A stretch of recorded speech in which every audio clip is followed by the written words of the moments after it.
Welcome to the Federal Funding for Infrastructure session of the National Zero Waste Conference. We're thrilled to have you join us, and we have a great lineup of speakers with Jesse Maxwell, Linda Norris-Walt, and Kate Bailey.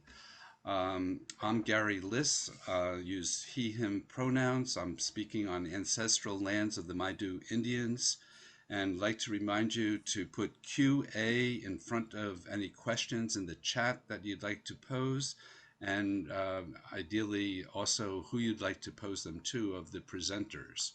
I'd like to introduce the panelists now. Jesse Maxwell is the Advocacy and Safety Senior Manager of the Solid Waste Association of North America, SWANA. His role is to advocate for the municipal solid waste industry at the international, national, state and provincial and local levels to help advance from solid waste management to resource management. He also directs safety programming at the national level to protect both workers and the public. And in addition to these primary duties, he has managed the organization's webinar program for 10 years and has been involved in organizing virtual and in-person events and conferences. Linda Norris-Walt is Director of Advocacy and Chapter Relations for the U.S. Composting Council, a national trade organization that advocates for the commercial composting industry. She was Director of Recycling for Frederick County from 1989 to 1999 and is a member of the Maryland, D.C. Composting Council Steering Committee and Maryland Compost Advocacy Coalition, and is part of the Frederick Compost Work Group, a citizens advocacy group for composting and food waste in Frederick County. She lives in Middletown, Maryland. Kate Bailey is a founding member and national policy coordinator of the Alliance for Mission-Based Recyclers, AMBER, which works at the national level to improve recycling and reduce plastic waste. Kate is also the Policy and Research Director for EcoCycle, based in Colorado, and has over 15 years of experience working on zero waste policies at the local and state level. She was recommended to speak on this topic for the Break Free from Plastic movement, as she's one of their key technical advisors. That's our guest panel today. We'll be starting with Jesse Maxwell, highlighting the INVEST Act and the Build Back Better bill. Take it, Jesse. Thank you so much, Gary. I am Jesse Maxwell. I use he, him pronouns. I'm speaking from the ancestral lands of the Anacostans. Thank you for inviting me to speak here today. I'm going to be talking about recycling-related provisions within the INVEST Act, which has been passed, as well as the Build Back Better bill, which is still being considered. As was mentioned, I am with the Solid Waste Association of North America, better known as SWANA. We're a professional association for people who work in the solid waste industry. We are not a trade association, so our members are individuals, not companies. And about 2/3 of those members work in the public sector. So that's a little bit about SWANA. So Congress is paying attention to recycling as well as other solid waste management issues. The result has been a record number of bills and hearings on this topic and others, but I'll admit that a lot of education on the Hill has been necessary. Recycling's normally been a state and local issue, so congressional staff and members have needed a fair amount of education on this topic, but there have been fruits that have been born from that advocacy already, and we hope to see more. We can see in the INVEST Act, which is better known as the infrastructure bill, that was signed into law on November 15th, which happens to have been America Recycles Day, appropriate enough. So what's in the infrastructure bill? A lot, obviously, but there are 3 items that I want to highlight to this group. The first thing in the INVEST Act is that they included the Recycle Act to provide money for recycling outreach and education. Secondly, the infrastructure bill provides $275 million for waste management infrastructure grants through the Save Our Seas 2.0 Act program. And finally, the bill includes money to build up recycling for batteries in the United States through infrastructure and outreach. So the Recycle Act was originally a bipartisan bill supported by SWANA, originally introduced as a standalone bill. It provides grants to states, local and tribal governments, nonprofits, and public-private partnerships for use on residential and community recycling education and outreach. The bill also directs EPA to develop a model recycling toolkit that communities can use if they'd like. And it also would require EPA to review the federal procurement guidelines and consider updating them at least every 5 years. As I said, this bill was introduced in the last Congress and was reintroduced in the current one, and then was eventually folded into the INVEST Act, so that when the INVEST Act passed, we got the Recycle Act as well. So we're happy to say that these grants will eventually become available for people to apply for. The INVEST Act also includes $55 million annually over 5 years, or for 5 years, $275 million total, for post-consumer materials management infrastructure grants. Mouthful, but it covers quite a lot. So the grant program was created last year when the Save Our Seas 2.0 Act was passed, but unfortunately the money for that grant wasn't included. So Save Our Seas 2.0 is a major bill that's meant to address marine debris, with one of those methods being through infrastructure and improvements in infrastructure for materials management. The funds were finally made available through the INVEST Act so that the program can now get started. Grants for this program will be available to states for use within local waste management systems, including municipal recycling programs. So unfortunately, this money goes to the states directly instead of having local governments be able to get the money directly.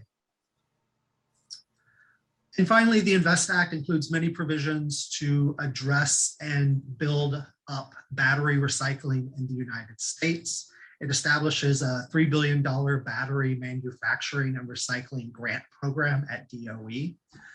It is intended to help build out infrastructure and improve recycling, along with funding for R&D projects. There's a lot in this bill related to battery recycling. So if you're interested in it, I suggest that you do a little further research, because as I said, there's a lot in there. It also directs EPA to develop best practices for state, tribal, and local governments, and directs EPA to establish a program to promote battery recycling through voluntary labeling guidance and develop communications for battery producers and for consumers. The other major piece of legislation being hammered out right now is the reconciliation bill, named after the procedure being used to pass it. It contains a host of priorities for President Biden and the Democratic Party under the Build Back Better plan. But it does come with restrictions on what can be included in the bill because of the method being used to pass it, so that every element has to directly implicate the federal budget. So that just complicates things a little bit more. The important provision I want to highlight in the reconciliation bill is a waste reduction grant program totaling $190 million. This section would provide grants for investments in community level waste reduction infrastructure, incentives, and related activities. It's pretty broadly written, so a lot of different types of projects are going to qualify. And this is one that has money going directly to local governments in addition to states and nonprofits. I'll note that this started out as a $750 million grant program, but was lowered to the current amount before passage out of the House. As I understand it, much of the EPA portions of the reconciliation bill were hammered out between the House and the Senate before the House actually passed their version and sent it over. So that makes it more likely that this provision survives in the Senate simply because it's already been discussed between the two houses. I know I ran through all of that really quickly. There's a lot there, but I'm happy to answer questions here or afterwards if you want to reach out to me. And if you want to learn more, I encourage you to check out SWANA's next conference, SOAR, which is taking place in Kansas City, Missouri, March 21st through the 24th. And that's all that I have. Fantastic. Thank you, Jesse. Just one question. When can we expect to see these grant programs providing funding available to communities? Yeah, so for the grants that were created under the INVEST Act, so the Save Our Seas as well as the Recycle Act. We understand that EPA is probably not going to be finalizing those until 2022, and therefore the monies might not be coming out, become available until 2023. I can say that SWANA, along with other stakeholders, are going to be pushing EPA to speed up that timeline, if not for all of the money, at least for some portion of the money. So I encourage everyone to also put a little pressure on EPA, because we certainly need to make those investments now and not in 2 years. So. Great. Well, thank you for that great information. Our next speaker is Linda Norris-Walt from the U.S. Composting Council. Take it away, Linda. Good afternoon, everyone. Thank you for having me here. I come to you from Maryland on lands of the indigenous Piscataway, and I'm glad to be here on behalf of USCC. We've been around for about 31 years, and we primarily represent compost manufacturers and their allied industries and allies, and we support compost use as well. And what I'm here to talk to you about is the Compost Act and its iterations that we expect will be coming in the next few years. We started working on this in 2018 when our executive director had a couple of meetings with Senator Cory Booker's staff and was told the time just wasn't right yet. And then the Compost Infrastructure Coalition formed, and we started knocking on doors. And change slide, please. We started to get some yeses from some of the congressional staffs of some of the offices. And what you see is in July, the Compost Act, which actually stands for what you see there. I won't read it out loud, but the Compost Act was introduced in July. And we were very excited. Representative Julia Brownlee of California had actually sponsored a different version of it the year before. So it's broadened, and that's what I'm going to tell you about. And Senator Booker sponsored the Senate version.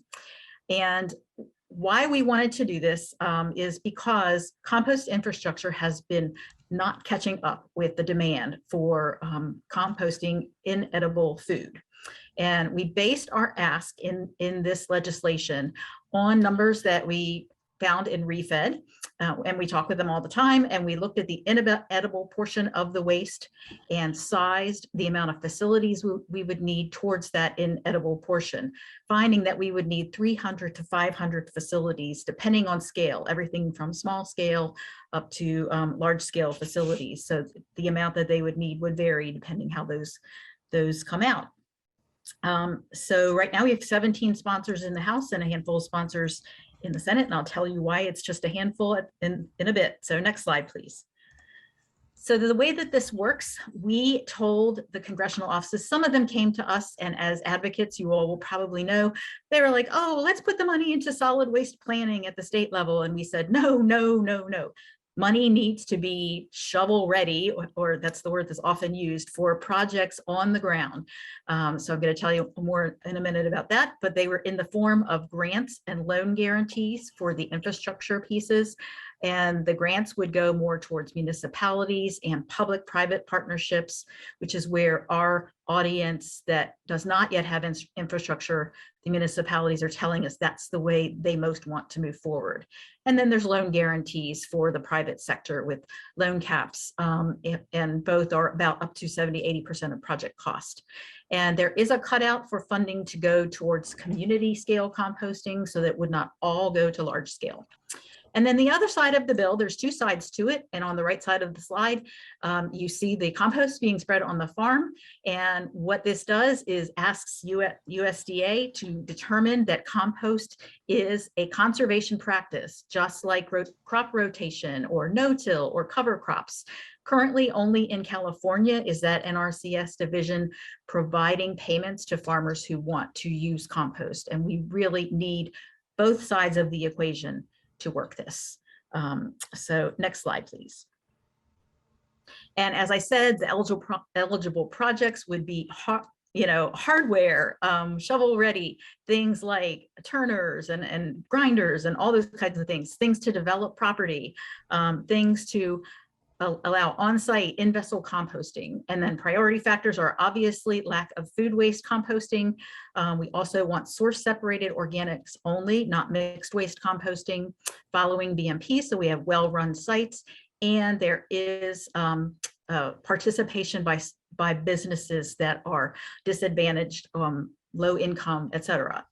And I'll take that segue to say that right now, we are also in that Build Back Better that Jesse told you about. And we are part of that funding that you're seeing. We've seen it go from 750 million down to the 190. Sometimes we've seen the number 95. We've heard that there are some on the Agriculture Committee that are working hard to keep composting and organics in that. They are very committed to it. And also that this funding, they have told us internally, we've heard that this is meant to cover 2 years. And the signal we get from that is that they want to march the Compost Act, the larger amount of funding, which is $2 billion over 10 years, into the Farm Bill.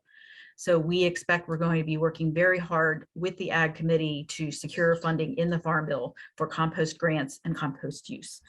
Next slide, please. I'm just going to take a brief minute to talk about the Zero Food Waste Act, which came out on the same day, also co-sponsored or sponsored by Congresswoman Brownlee and Senator Booker. And this actually looks at the higher part of the hierarchy, which we support, to reduce and recover food waste. So grants for measurement, reduction, pilot programs, and scaling out food waste work. And I just saw with a alert that this is actually moved into a committee. So this bill is starting to move. So that's a good sign. Next slide, please. So with that, I will just stop there. I know there will be questions. There is my contact information, and we have a conference around the corner as well. If you're a compost fanatic, please come to Austin and visit us. Compostconference.com is the website. Thank you. Thank you, Linda. And you don't have to be a compost fanatic to go there. You could be a zero waster too. And Right. It's really great to meet all the people, particularly if you don't have composting infrastructure in your area. Great place to meet people who you might attract to come to your area. If you make them a deal they can't refuse. We do have one question from Brandy Latham, who says, how would you suggest starting a composting facility in an area that does not have the infrastructure currently? And I would modify that particularly to focus on food scrap composting, because there's a lot of yard waste processing all over the country. So it's really about the food scrap processing and composting facilities. How do you suggest starting that? So we're seeing a lot of entrepreneurship by small green entrepreneurs who are private sector entrepreneurs at the community scale. And one of the things I was hoping to get to mention is the fact that for the last 2 years, the USDA has had a small grant program to match community scale composting with municipalities. And we anticipate that Build Back Better funding that they're talking about for the next 2 years may take that same form. So not everyone can get that funding, obviously, but starting at the community scale is a wonderful way, and talking to your municipality and your state regulators about your plans are another way to do that. Fantastic. I'm really glad you mentioned the community composting.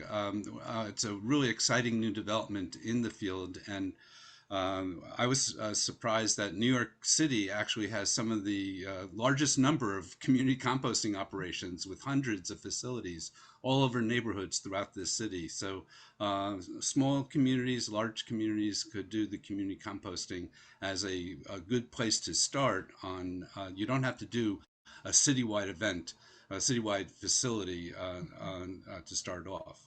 So our next speaker is Kate Bailey, and Kate's going to be talking about the Break Free from Plastic Pollution Act of 2021. Take it, Kate. Great, thanks for having me, and good afternoon, everyone. Such an exciting time to be talking about all these recycling and composting policies at the national level. I know we've all been working fast and furiously, and let's hope this momentum continues. So I'm going to talk about the Break Free from Plastic Pollution Act, which was introduced in 2020 and again in 2021. I am speaking on tribal Ute, Cheyenne, and Arapaho lands. And as Gary mentioned, I am with the Alliance of Mission-Based Recyclers. There are 4 founding organizations. We are some of the oldest nonprofit recyclers across the country, and we work together to advocate on state and national recycling policies. We are also proud members of the Break Free from Plastic organization, and this is really a group that I feel like we should get to know as a zero waste coalition. They are a great group of over 2,000 organizations, really trying to envision a future free from plastic pollution. And their work within the many organizations is really focused on the entire supply chain of plastics, from how it's produced to how it's used to what happens in disposal. So really taking a holistic look at that plastics life cycle and working around common values and a lot of intersectionality with environmental justice issues, social protection, labor, and reducing toxins, things of that nature. So it's a group that has a lot of momentum, a lot of enthusiasm, and some really great organizations. So highly recommend getting more involved with them. One of their flagship efforts has been the Break Free from Plastics Pollution Act, which was introduced by Senator Merkley and Representative Lowenthal in 2020 and again in 2021. This year has been spent largely building out support. So there's over 117 co-sponsors in the House and 12 co-sponsors in the Senate. This bill is really a groundbreaking effort. It is really comprehensive in addressing all of the challenges with plastic production and pollution. It has a wide variety of components, and so really is a systemic, really develop systemic change in how we address plastics. So really a groundbreaking initiative. I'm going to take a very high level explanation of the bill. It basically has three main goals. It focuses on reducing plastic production, increasing plastic recycling rates, and third, protecting frontline communities both from the impacts of plastic production and the impacts of plastics disposal.